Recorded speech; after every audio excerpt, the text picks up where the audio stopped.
So one of the things that came to mind as you were talking, and we've talked about this on the show before, is this idea of, your assignment versus your calling.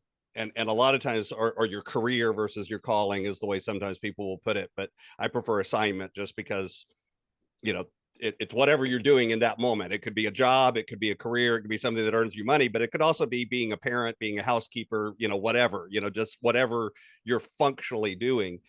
Um, that idea of that's how you do something, but your calling is usually deeper than that. And I think you kind of called that out in what you were saying, and that the deeper meaning behind what you do is that meaning of helping people live a good life, live a better life.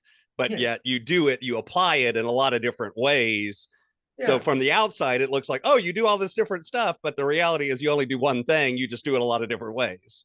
Is that exactly. See, this assignment and calling, and I'm glad you brought that up, is see, an assignment is imposed from outside. right? It is an external narrative that is given to you from an external source. It is not coming from your being. Created a wellness company, a nutritional supplement company, and I was struggling to make it go forward.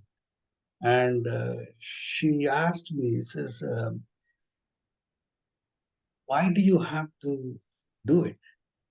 And to that I said, does a pregnant woman have a choice not to give birth? Uh, you're compelled, you're impelled from some force within to bring forth what is there in Mhm. you.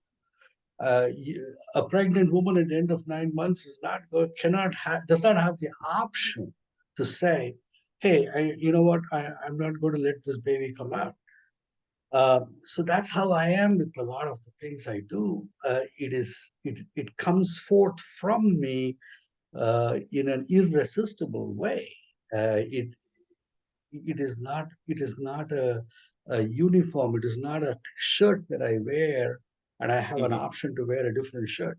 No.